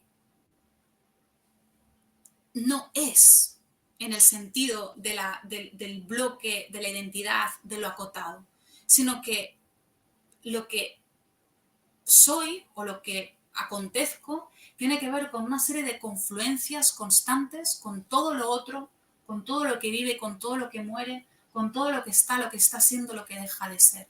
Entonces, escribo sola, pero no en soledad, porque precisamente para lo que me sirve la escritura es para darme cuenta de esa trama en la que yo vivo y muero, en la que lo que llamo yo vive y muere, pero en la que estoy sucediéndome o en la que estoy sucediendo. Entonces, por eso te preguntaba, ¿qué es la intimidad? Claro, porque sé que la pregunta la hago, digamos, con una intención, ¿no? de desactivar ciertas cosas que comentamos o que solemos como ponerle a esa palabra, ¿no? Lo íntimo. Claro, para mí lo más íntimo es entender que no soy yo, que lo que vive desde este cuerpo no es yo, que ese yo es algo creado y creído. Para mí eso es Ujú. lo más íntimo. Y justo lo más íntimo es deshacerme de lo que supuestamente es el habla en primera persona, el habla subjetiva, el habla íntima. No sé, Te- te- entonces, te- Sí, dime, no, no, dime. Didi, perdón. No, Didi. no, simplemente eso era una cosa de aprovechando pues algunas cosas que tú comentaste, eso era algo de lo que quería decir. Pero si quieres que sigamos por aquí, si no me voy a otra cosa que también comentaste. No, no, me parece interesante todo lo que estás comentando y en esta parte, entonces cuando tú escribes, lo haces como una especie de descubrimiento del mundo que te rodea y de desprendimiento de tu propio ego, diríamos, ¿no? A través de la literatura, pero al Sí, mismo tiempo o sea, entiendo que tu proceso de escritura es mucho más en- íntimo en esa parte, se podría decir, de no hay una planificación de quiero esto de una construcción, una arquitectura pensada, sino que yo por eso también lo entiendo como algo artístico cuando lo leo. Y espero que se entienda en la parte del proceso de ujú, confrontar la literatura como entendemos que se confrontan las artes más tradicionales o más típicas, ¿no? Que a veces es difícil planificarlas o así lo hemos entendido a través del contexto del siglo XX. Y eso claro, es un espacio desde donde la poesía lo permite muy bien. De hecho, es el claro. territorio, ¿no? Y Mm, bueno, claro, es que realmente yo no tengo un background tuyo así muy grande, pero entiendo que este es el proyecto más ambicioso, más grande al cual te confrontas de esa manera o no, en cuanto a lo literario. mm, quizá, quizás sí por la envergadura un poco del proyecto, pero por otro lado te diría que ha sido como lo más mm, sencillo de escribir, también porque he contado con un tiempo para ello, porque al regresar de Japón también tuve unos meses en los que me pude dedicar a escribir cada día. Eso es algo con lo que en realidad nunca había contado, nunca había vivido algo así. Los libros, claro, luego te das cuenta, ¿no? Los libros se escriben cuando hay tiempo para escribirlos. Eso es otra cosa, Bueno, eso es otro tema, ¿no? Pero eso es otra este cosa es- importante. era parte de la conversación, Entonces, estaba ahí. claro, entonces para mí lo que este libro ha supuesto, alguna gente me ha dicho, desde que regresaste lo has escrito muy rápido. Bueno, es que he tenido tiempo para escribirlo. Lo otro que había escrito no lo escribí ni lento ni rápido. Lo único que hice es aprovechar el tiempo en el que no estaba sobreviviendo y ganando dinero para pagar las facturas, pues ahí en esos resquicios vas escribiendo. Cuando de pronto no hay resquicios, sino que el tiempo en plenitud se expande y se abre para que ese gesto de la escritura se produzca, pues yo te diría que a mí es lo que menos me ha costado escribir este libro. Porque he dispuesto del espacio y del tiempo y de la posibilidad de escritura, que eso no me había pasado hasta ahora. La escritura siempre había sido como una especie de ir robando, ¿no? Había sido como como ir hurtando momentos para que se produjera la concentración, el cauce para escribir. Entonces, bueno, pero eso es otra cosa que es distinta. Con respecto a lo que comentábamos antes, creo que para mí la escritura siempre ha estado muy vinculada a una especie de vaivén, como una especie de tránsito, como partir de aquello que yo soy frente a los otros y frente a mí, para acabar perdiendo eso o perdiéndome en eso y alcanzar todo lo otro que también de alguna manera albergo, aunque no tome conciencia de eso o no tome contacto con eso, ¿no? Sí, es como, para mí la escritura tiene que ver con ese gesto de desprendimiento, de escucha. Por ejemplo, a mí siempre me interesó mucho, desde que empecé a descubrirlo, bueno, toda la dimensión estética, no solamente con la literatura, sino con el arte en general, en Oriente, la dimensión estética tradicional de Oriente y lo que tiene que ver con la compasión o con el gesto compasivo, entendiendo la compasión ahí como, bueno, en el sentido literal, ¿no? Como sentir con lo otro, sentir en lo otro. De eso, por ejemplo, también desde nuestra propia tradición, también generando esos puentes, ha hablado mucho Chantal Mayar, que a mí también es una escritora que me ha interesado y me interesa desde hace también muchísimo tiempo. Pero si acudes, por ejemplo, al arte de la caligrafía, ¿no? En Oriente, o al arte de la pintura en Oriente, o al arte de la escritura en Oriente, y ahí puedes ir a China, puedes ir a Japón, puedes ir a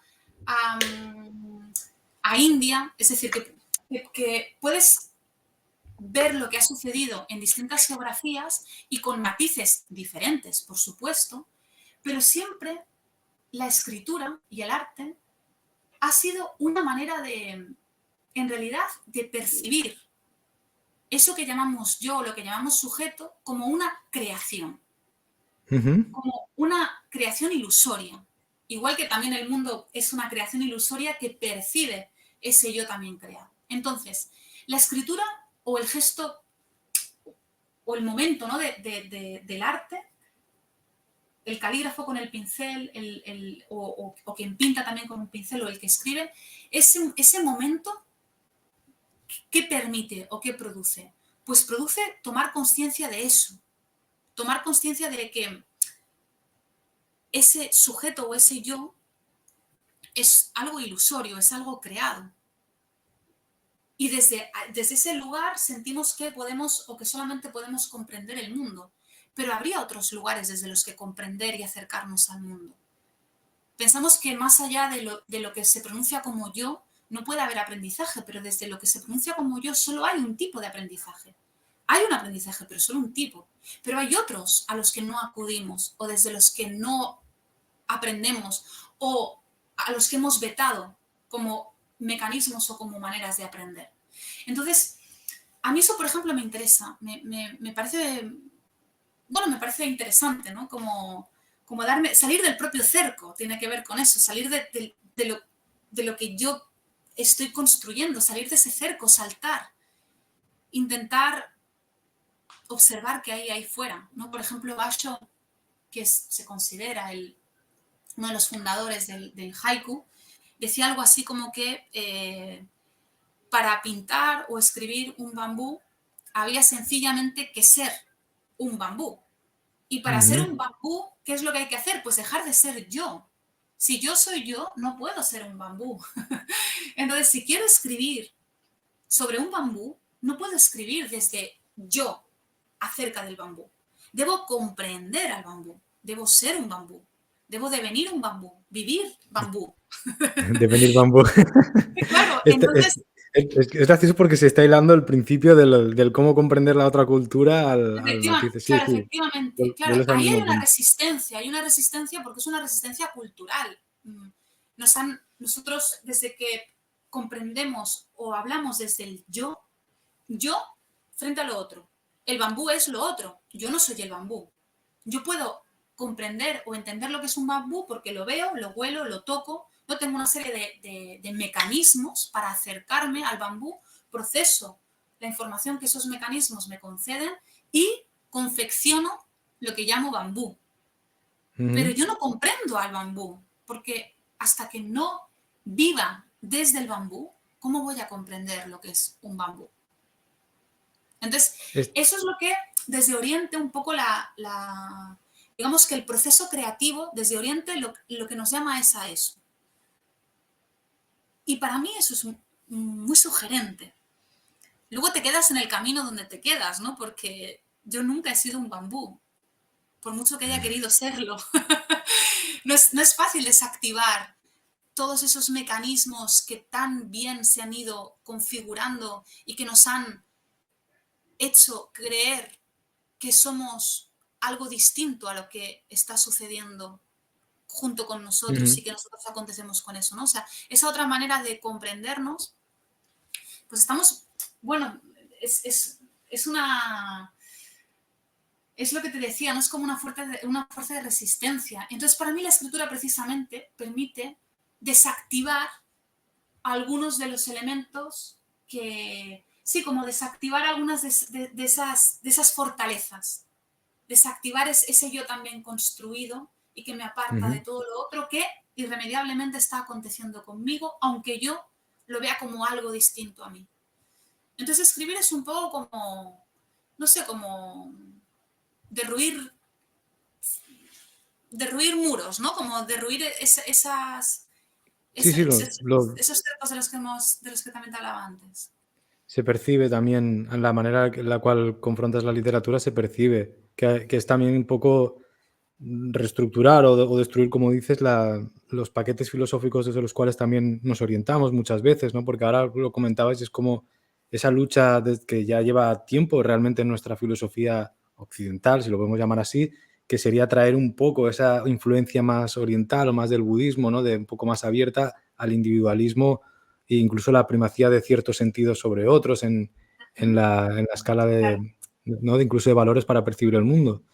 claro. Y me parece interesante, la verdad. Bueno, yo a nivel personal también estoy trabajando bastante en eso y me he encontrado con barreras muy gordas, ¿no? Porque tú cuando vas a trabajar aquello, luego cómo se va a recibir y cómo lo entiende la gente, pues cambia porque es lo que estás hablando, que tú tienes esas intenciones o vas trabajando en tu cerco, pero de repente eso tiene que salir al mundo, ¿no? El libro se tiene que editar y lo tiene que leer la gente o tiene que participar en un ambiente y ser recibido y la gente no sabe a lo mejor dónde colocarlo, por ejemplo, ¿no? Que has dicho, que eso me parece muy interesante porque al final es el gesto más tonto del libro, ¿no? Realmente el más mundano, pero el que quizá mayor repercusión tiene, porque Sí, también nos está diciendo de cómo clasificamos las cosas de tal manera para poder venderlas, consumirlas, incluso para poder entenderlas a través de una especie de método científico universal, que no permite a veces que la creatividad, que sería más interesante en nuestro contexto, pueda liberarse o encontrar un lugar más propicio, ¿no? sí, sí, sí, efectivamente. Claro, de hecho, si piensas, la escritura tampoco suele llegar como en un género muy determinado, ¿no? Cuando el propio proceso de escritura luego ya viene otro trabajo que puede detallar, pues si por aquí hay algo que se va más hacia el poema y yo lo que quiero en realidad es escribir una novela, por decir algo, ¿no? O Ujú. un texto narrativo, pues igual depuro un poco eso o lo llevo hacia un tono más narrativo. Pero yo creo que la escritura, en el momento en el que llega, no creo que llegue tan separada en lo que nosotros luego llamamos géneros. No creo que sea, ¿sabes? O sea, el proceso creativo no creo que esté tan de base ya marcado, a no ser que sea alguien como muy entrenado en producir un tipo de textos o un tipo Claro, es que de manifestación artística, ¿no? Entonces, para mí tiene que ver más con que una respiración quizá más apegada al modo en el que lo creativo sucede, yo creo que está como más, está más entreverada, más híbrida, ¿no? Es como tu propia manera también de acercarte o de querer dar cuenta de lo que va sucediendo, pues en el fondo se van cruzando elementos que tienen que ver con lo que has aprendido y con lo que supuestamente sabes, con las dudas que tienes, con lo que experimentas y sientes en ese momento, con algo que quizá es evocado. No sé, ¿no? Lo que nos conforma está... son muchos elementos que se van trenzando constantemente. No somos Pero, seres ensayísticos, sí. seres poemáticos, seres... No, creo que nuestra propia No, no, conformación está muy, muy, muy entreverada. pero ¿no crees que, dejando aparte la... Porque claro, cuando hablamos de estos temas así más en un espacio más de entendimiento, de confianza, en algo que comprendemos desde una parte un poco más pura, porque estamos hablando desde la cultura así un poco, pero cuando la trasladas al plano práctico, pragmático, de hay una editorial que tiene unos costes, que Ya, tiene que... Esa parte que tú también en el fondo es con la que sin querer acabas luchando porque el libro tiene que estar en una estantería y la sí. estantería está dividida en nombres. Y la gente cuando lo va a consumir busca incluso referencias o quién te ha hecho la faja o quién te hace la presentación, tipo de cuestiones que hay veces que desde el apartado creativo tienes que lidiar con ellas y son incómodas, ¿no? Ujú. Porque nos gustaría que todo fuese, pues como lo que hablamos aquí, que eso se trasladase al mundo práctico y que incluso no tuviese que haber una editorial o una galería o alguien, un intermediario que al final está haciendo el trabajo sucio que hay por medio para que aquello sea visible. Mm. Porque esta es una de las cuestiones que hablábamos con Francisco, que a él le cuestan más, ¿no? Por la manera también desde donde o cómo lo enfoca o todo esto. Y me parece interesante, ¿no? La parte del barro de la literatura. Si quieres hablar de ella, si no, Sí, nos sí, saltamos a la eso última está... parte y cerramos. No, no, eso está ahí. Creo que también es interesante. Lo que pasa que mi manera de... O sea, cómo yo me lo planteo es de la Sí. siguiente manera. Si escribiese para tener más visibilidad o para querer alcanzar una cierta visibilidad, ¿Mm?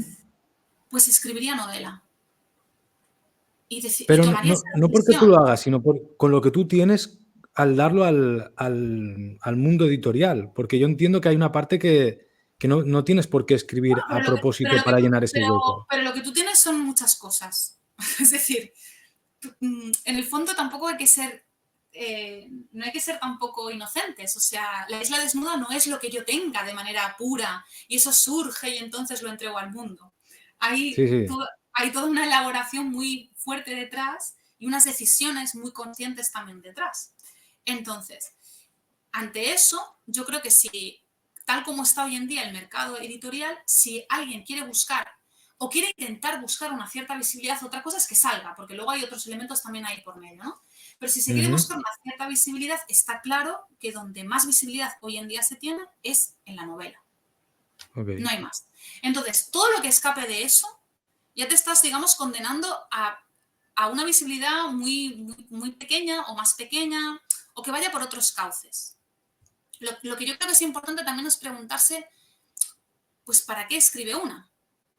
Si para querer, claro, a todos nos gusta, eso está claro, ¿no? Por mucho que para mí la escritura sea una manera de salir del cerco del sujeto y todo lo que tú quieras, a todos nos encanta la palmadita en la espalda y que nos digan, ah, me gustó tu libro, estoy leyendo tu libro. Bueno, ahí hay una parte muy egoica que también tiene Es que la ver con lo esencia de la literario. crear, creo. O Es, sea, no, yo creo que no es la esencia de la creación. Yo creo que eso es algo que acontece después. Cuando yo estoy escribiendo, esa parte nunca está ahí.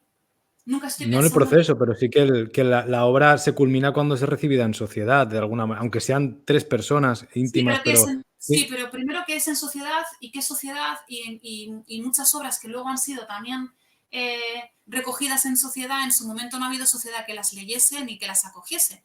Entonces, yo creo que si alguien escribe o alguien realiza una tarea creativa, no sé, al menos yo en el momento en el que estoy haciendo eso, es imposible que se me cruce qué va a pasar con eso. ¿De qué manera va a ser recogido eso? ¿O de qué manera va a ser entendido eso? ¿O qué va a pasar con eso? Porque yo lo que estoy buscando precisamente no es el reconocimiento con eso, con lo que estoy haciendo. En el momento que se está produciendo el texto, ujú. en el proceso creativo, justamente de lo que quiero huir es de todo ese ego enorme que llevo conmigo a cuestas. De lo que quiero huir es de lo importante o no que es eso que estoy haciendo. No es importante lo que estoy haciendo, de hecho. no es importante en el sentido del reconocimiento. Lo que estoy haciendo es otra cosa. Es algo que tiene que ver con cuestionarme todo aquello que creo que me está conformando. O sea, eso es un método para ponerme en cuestión la escritura. Y ponerme en cuestión significa también poner en cuestión, obviamente, todas aquellas expectativas o reconocimientos que a mí me gustaría luego tener. Ahí entra el ego. Y el ego llega después. El ego llega después cuando el libro más o menos está terminado, cuando el libro está buscando, cuando ya empiezas a buscar un lugar en el que eso se vaya a publicar, cuando piensas que en según qué sitio podría tener más visibilidad, ahí ya llega el ego. Y yo ahora, con La isla desnuda, bueno, sí, claro que como con cualquier libro, hay una parte en la que tú, lo que es, claro, eso está en la calle y quieres que algunas personas al menos lo lean, ¿no? Y te digan qué les parece. Estás esperando ya un poco como el que te digan, como cuando un niño hace algo, ¿no? Y dice, mamá, mamá, mira esto, mira cómo estoy haciendo esto, mira qué bien me está saliendo. Ahí hay un niño interior que busca un reconocimiento, pero ese niño interior es muy egoico, es muy vanidoso también. Y cree que, también es un cree que lo que hace merece un cierto interés por parte de otros. Quizá no. Pero es un Pues reconocimiento social, al final, sí. ¿eh? O Dime. sea, yo no lo veo tan o sea, a ver, en el momento en el cual alguien se sienta a escribir un libro, a pintar un cuadro tal, hay un momento de muy egocéntrico realmente desde el interior, pero cuando se recibe es cuando se transforma en algo social o comunitario, porque de repente No, esa pero vivencia... el gesto artístico, el gesto creativo, a mí personalmente no me parece nada egocéntrico ni egoico, justo lo contrario. Creo que ahí no hay nadie buscando en ese momento, en el momento creativo, en el momento en el que fluye la creación, en el momento en el que unas voces que a veces exactamente tú las acoges, pero tampoco acabas de... Pues estás escuchando como otras cosas más allá de ti, o no más allá de ti en el sentido de algo que trasciende, sino que estás escuchando lo que cuando tú estás modulándote en una cierta cotidianidad no eres capaz de escuchar. Sin embargo, en el momento de la creación, algo que está en ti y que está conectándote con todo lo otro que también sucede contigo y que también, por tanto, forma parte de esa trama en la que tú estás siendo, ese momento de escucha y de trasladar al papel esa escucha, para mí no es egoica. Para mí no tiene que ver con, ¡buah, qué bien me está quedando esto! Nunca hay una No, reflexión pero, en ese sentido. Ni cómo va a pero encantar no es un esto. anismo, ¿no? Nada que ver con No, eso. Bueno, no, no sé, no sé si no vas no por es un ahí. onanismo de ahí de "Guau, qué bonita esta frase", o qué ¿no? Que imagino que también en el fondo tiene un punto humano también tener esos momentos de sensación que puedes llegar a tener, pero que no, sino más bien en cuanto a frases o fragmentos o cosas que a ti te parecen interesantes en un momento dado y que tienen que ver con un yo o contigo, con tu propia vivencia, de repente se transforman a través de la lectura comunitaria, ¿no? Que llegan a gente que tú ni siquiera conoces, momentos anímicos o vitales totalmente distintos, opuestos al tuyo, y de Sí, repente empiezan a ver en aquello algo que les está interpelando. Hay un sí, diálogo sí, sí, sí. interior, ¿no? Que es por eso que al final también tenemos ese bagaje de libros que parecen que hablen como muertos desde el pasado y que a veces puede ser positivo o otras veces puede ser incluso algo negativo y que tenemos que siempre lidiar con esta cuestión, ¿no? Claro, Del pasado que... claro, lo que pasa es que fíjate que eso que tú estás hablando no tiene que ver ya con ningún tipo de reconocimiento, o al menos para mí es así. Cuando alguien lee algo que tú has escrito y eso como tú decías, ¿no? Eso ya está dialogando con la otra persona. Eso nos pasa a nosotros como lectores. Tú puedes Claro, leer que algo que te conmueva, que te esté convocando, que te esté hablando de una manera sí, muy particular y muy poderosa. Y si el texto vive, precisamente es por eso, porque sigue convocando a otros. Pero la persona que ha escrito ese texto no tiene por qué enterarse nunca jamás de eso. Y tampoco lo va a escribir para enterarse en concreto de eso, sino que claro, eso circula, digamos, ¿no? Y, y el texto ya ahí está como viviendo más allá de la persona. Y muchas veces, además, lo que el texto es y lo que la persona que lo ha escrito es, también son cosas muy distintas. Y eso también casi siempre, sí. eso me parece también como muy interesante, porque hay veces que cuando buscamos conocer al autor o a la autora, al artista que ha hecho algo, buscamos de alguna manera que cómo esa persona es en su día a día sea un reflejo de lo que nosotros hemos leído y nada más lejos de la realidad. O sea, normalmente Era más, va por aquí la cuestión, iba la persona más que mucho por esto. conocemos, la persona que conocemos suele ser, pues como cualquier humano, pues alguien con muchas contradicciones, alguien a veces vanidoso, a veces mezquino, a veces intransigente, otras quizá más generoso, qué sé yo. A mí quien escribe las cosas no me interesa nada. La persona que escribe, el artista, el cineasta, como persona no me interesa, porque es un ser humano. Y es un ser humano y como todos los seres humanos, Te va a decepcionar en algún me va a momento, ¿no? decepcionar, Cuando tengas la... efectivamente, como yo como ser humano me decepciono constantemente a mí misma. Ya, Los ya. seres humanos creo que tenemos algo en nuestra propia naturaleza que nos hace ser... No sabría decirte. Yo de algo, si me concedieran un deseo, desearía no ser humana. Pertenecer a cualquier otra especie, seguramente igual una planta, pero mira, me conformo con ser un insecto, con ser un escarabajo, me conformo con ser una hormiga. Desearía no ser humana, porque, Ujú. porque creo que somos la especie, bueno, no creo, es una constatación, no es un dato, somos la especie que más daño nos hacemos a nosotros mismos, a los otros miembros de nuestra propia especie, además sabiendo que provocamos ese dolor, no es por una cuestión de supervivencia que matamos a otros humanos, es por una cuestión de codicia, es por una cuestión de querer acaparar más que el otro, es por una cuestión de no entendernos dentro de esa trama de la que antes estábamos hablando, que lo que a ti te afecta, a mí también me está afectando. Pero no me afecta en un sentido emocional, es que me afecta en la vida, en los senderos que va a tomar mi propia vida, me afecta los senderos que tome tu propia vida, ¿no? Entonces, de eso no nos damos cuenta. Entonces, nos matamos, nos, nos maltratamos, pero no solamente a los humanos, también a las otras especies, porque tenemos ese poder y lo hacemos sin ningún tipo de, no sé, como de vergüenza siquiera, ¿no? Nos da igual, el mundo está ahí para servirnos. Entonces, creo que teniendo en cuenta que cualquier creador o creadora es humano, a mí Mm. es la persona que crea como humano no me interesa. No me interesa porque hay humanos un poquito más generosos que otros, hay humanos un poquito más compasivos que otros, hay humanos realmente que intentan generar un espacio de comprensión, de escucha e incluso te diría de bondad, ¿no? A su alrededor y otros que no. Pero no hay un solo humano que no sea mezquino en algún momento de su vida, que no sea malvado en algún momento de su vida. Alguien me diría, bueno, esa es la condición humana. Sí, bueno, no sé, pues prefiero no pertenecer a la condición humana. No, no, Porque te entiendo. Al final es el debate este entre autor, obra, que también, bueno, yo lo he tocado en una serie de vídeos desde el romanticismo, de cómo se genera la figura del individuo creador, que es un demiurgo, que al final que se espera de él, que sea una especie de semidios en la tierra, que interpela a través de las obras, y esa expectativa cómo se ha ido heredando en la cultura nuestra, en la propia educación, hasta que llega un momento en la actualidad, eso ha perdido todo el sentido. Desde el momento en el cual no tiene cabida por poner un arquetipo, un Picasso, ¿no? Un gran nombre que abarca todo el universo del arte global casi en una sola persona, que se espera de ella que además sea eso, ¿no? Otro éxito artístico casi.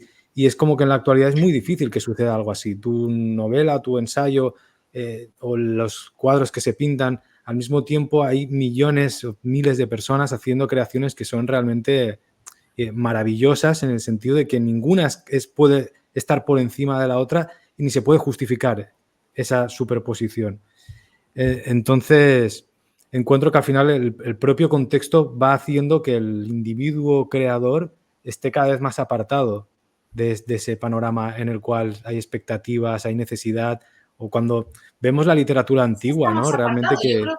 que... Yo creo que justamente, bueno, no sé en qué sentido, igual lo estoy entendiendo yo mal, pero yo creo que justamente al creador cada vez no es que esté más apartado, sino que está más unido a su obra y de hecho, desde un sentido, digamos, de mercantil, Sí, no, se eso hace que sí, las pero obras se macro no. aproximen al público, es desde el individuo que las ha creado. O sea, y eso se puede ver, bueno, con todo el crecimiento, ¿no? Y el desarrollo de las redes sociales, el libro el libro, la obra, es el creador.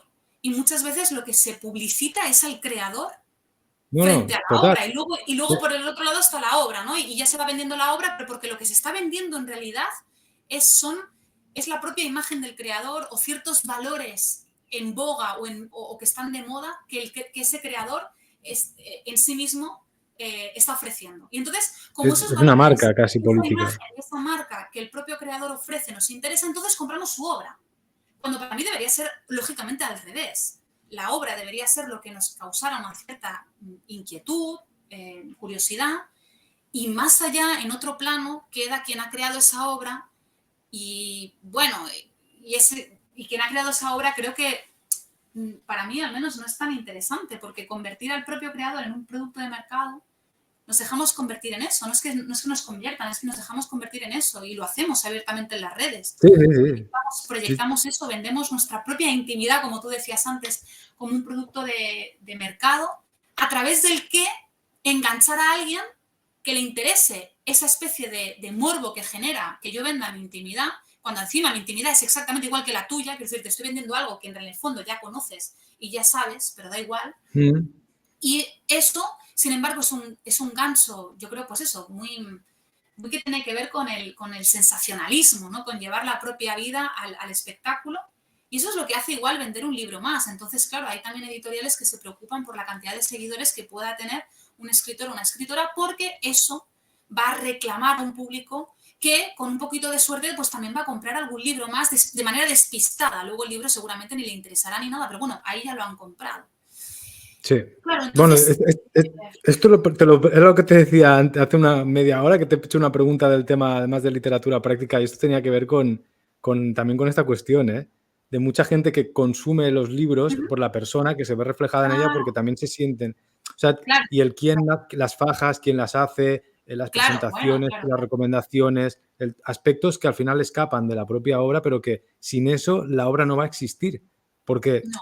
es lo que pasaba con Francisco, que me parece un autor súper interesante y con otras personas que nos recomiendo, ¿vale? Pero como tenemos la entrevista de él aquí, y él no podía lidiar con ese problema, digamos, ¿no? Porque hay personas que pueden aceptar la parte más profesional o que encauza mejor aquello y otras que... Ya. Y la obra desaparece, literalmente. Incluso para mí, que estaba interesado en su obra, encontrar algunas me ha costado, ¿sabes? Claro, claro. Ya me refiero a ese aspecto puramente pragmático, que a veces pensamos también que en Internet existe todo, pero en Internet existe todo de forma gigantesca, descomunal. No se puede Bueno, y encontrar a también veces. la atención que se puede prestar, es decir, por ejemplo, no es lo mismo que un mismo libro salga en una editorial u otra. No No, es lo claro. mismo que un cierto libro salga con, como tú decías, con una faja firmada por un nombre que firmada por otro nombre. No es lo mismo que un libro o que acerca de un libro alguien, según que alguien diga algo en redes sociales, a que no lo diga. El valor de ese libro va a cambiar en función de todo eso. Y el valor del libro obviamente no puede cambiar en función de todo eso. Ahora, esos son canales en los que ahora yo creo que el canon literario o el canon artístico se están...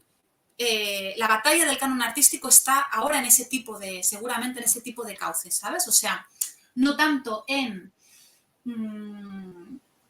que aparezca, no sé, una reseña en no sé dónde, sino casi más un poco pues en redes sociales, en quién habla de ese libro en redes sociales, quién defiende ese libro en redes sociales, qué Literalmente, sí. se rescata, qué valores se rescatan del autor o de la autora intrínsecamente a su persona en redes Sí. sociales. Entonces, eso es lo que está generando canon. Ahora, no, fíjate que yo que sé, antes podían salir, antes me estoy refiriendo, pues eso, yo que sé, hace 20 años, 15 años, podían salir reseñas en un medio supuestamente importante. Esto también estaba generando canon. El canon siempre ha existido. Sí, sí, sí, sí. No, no, sí, sí, lo interesante Métodos, es eso, analizar desde dónde, ¿eh? ¿No? Porque exacto, la, siempre ha habido métodos para decir este libro es más importante que este. Siempre ha habido métodos. total, total. La diferencia ahora es que lo que sirve para generar ese canon, bueno, pues como pues se está modificando como no podría ser de otra manera, ¿no? Si los cambios sociales acontecen, pues los cambios para generar el canon también acontecen. Entonces, ¿qué es lo que pasa? Que yo creo que hay algunos autores que pertenecemos emocionalmente quizá a otra generación o a otra manera de entender la literatura o entender la creación del canon, que quizá tenemos Ajá. una cierta resistencia o una cierta incluso dificultad o una oposición, o vemos también los peligros de esa manera de generar el canon y quizá tampoco o participamos de alguna manera, pero no de otras. No sé si me Bueno, pero explico. al contestar ahí, al final también o sea, contemporáneo es todo lo que se hace en un contexto nuestro, incluso haciendo lo más tradicional del universo, solo por enfrentarlo a un contexto como el actual, ya tendría algo de interesante o de contemporáneo. Te quiero pedir una cosa, porque para también el tema de la hora, Ujú. em, ¿nos podrías recomendar cosas, autores, autoras contemporáneas o referencias que tú tengas? Y mientras lo haces, te voy a dejar vendida un minuto porque tengo que ir a hacer chichi, que me estoy meando desde hace un rato, si no te importa. Sí, sí, lo Así hago yo no. por mi cuenta, ¿no? Bueno, ahora vuelvo, voy aquí Vale, y no, te voy a regreso, pero esperar que si mientras no que... me siento un poco rara hablando sola. Vale, pues si no me esperas y lo edito. O lo dejo Vale, así y queda improvisado, te dejo con mi perro. Pero molaría que, por si quieres pensarlo mientras, vale, de tanto literatura como japonesa o mangas o incluso vale, películas que has mencionado, vale. si alguna cosa, aunque sea, no importa, porque siempre, bueno, así te descubrí, o sea que si se te ocurre Vale, vale. algo, Voy pensando de hecho, algunas cosas vale. aquí voy pensando.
Vale, Vale. Pues venga, voy allá, ¿no? dale, las recomendaciones de Lola, tanto de lo que quieras, japonesas, actuales, pasadas. Vale. Pues, a ver, con respecto al manga, que ha salido un poco antes, no mi interés por el manga, voy a recomendar sobre todo a Inu Asano. Inu Asano es un mangaka sensacional. Voy a apuntar Uno también. de sus mangas que más me gustan es Nijigahara Holograph, que es un tipo de manga además también como muy lírico, muy poético, muy mágico, eh, realmente muy interesante. Junji Ito es un tipo que yo creo que ya se ha hecho un poco famoso. Hace Muy algunos años famoso. no tanto, pero Junji Ito es fantástico, ¿no? Todo lo que hace así como en el género de terror, a veces también muy cómico, ¿no? Un terror como que también incluye mucho, Sí, cierto humor o cierta ironía. Me interesa también muchísimo Shintaro Kabo. Shintaro Kabo es un tipo que a través del manga experimenta con el propio discurso del manga, ¿no? Es alguien como que deconstruye la propia forma, que pone en cuestión la manera de explicar, que pone también, por tanto, en cuestión la manera de comprender el mundo y la realidad, ¿no? Es como llevar la deconstrucción al manga y me parece también muy interesante. Y luego también por sí. citar a una mujer mangaka, que cada vez hay más, aunque cuesta, ¿no? Les cuesta a las mujeres todavía quizá abrirse paso en ese mundo tan masculino, pues citaría a Yuki Urushibara con un manga que se llama Mushishi, aunque se han traducido también otros más de ella, como 3 o 4 más se han traducido. Todos merecen la pena. Mushishi es una colección larga de 10 tomos, cada tomo tiene unas 4 o 5 historias que son en realidad autocontenidas. Cada historia, digamos, que se puede leer de manera independiente, aunque hay un personaje que las atraviesa todas ellas. Y es un mundo maravilloso. O sea, es un mundo, no sabría cómo describirlo, es todo un universo que tiene que ver también con la convivencia entre lo que se ve y lo que no se ve, lo que se comprende y lo que no se comprende, Qué guay. los humanos y también los seres que no son humanos desde el respeto, desde, bueno, desde una especie como, sí, como darse, creo que tiene que ver muchísimo también con el Shinto, lo que hace Yukio Ushibara, ¿no? Comprender a los humanos en el lugar humilde que también en el que realmente están. Luego, con respecto a narrativa o libros, empezaré con Lo que una quieras. narradora que a mí me encanta, que es Yoko Ogawa. Yoko Ogawa me parece, creo que es mi escritora favorita ahora mismo, japonesa Qué sin guay. duda, pero creo que lo diría como de todo lo que estoy así como leyendo últimamente es lo que más ¿Y no qué sé, libro de ella dirías? Así como si alguien quisiera descubrirla o algo que digas, no a lo mejor el que más te gusta, pero que... Yoko Ogawa es una escritora muy curiosa porque tiene como dos registros. Un registro que es muy simbólico, tétrico.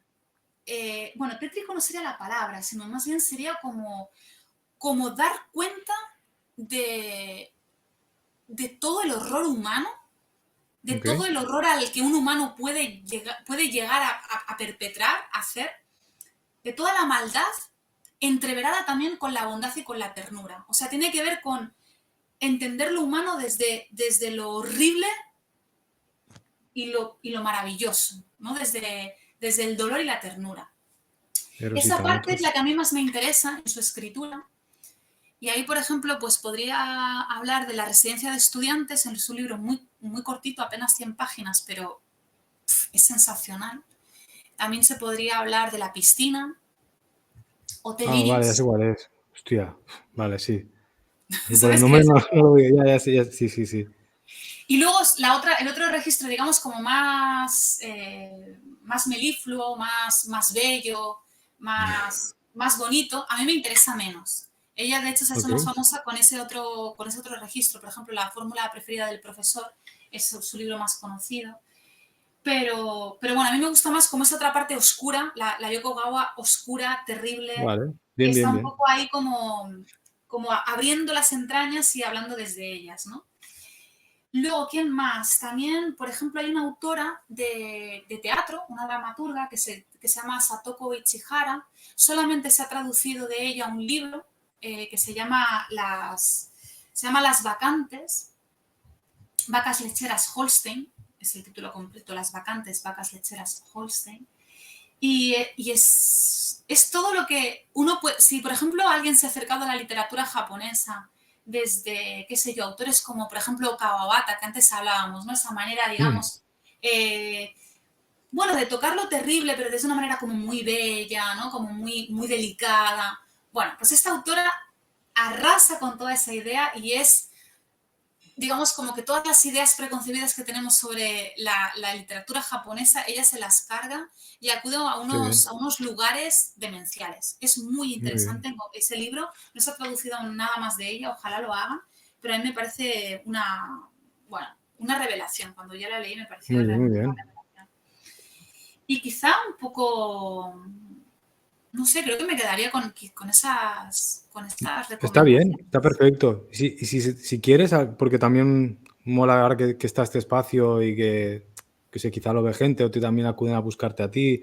eh, ¿Alguna recomendación de algún nombre que sea, por ejemplo, de nuestra escena literaria? Porque al final, también cuando te Ujú. comentaba el tema de escena literaria, es porque la literatura, a medida que se va haciendo cada vez más precaria profesionalmente, da la sensación de que se vuelve más pequeño el mundo desde el cual se posibilita la edición o no.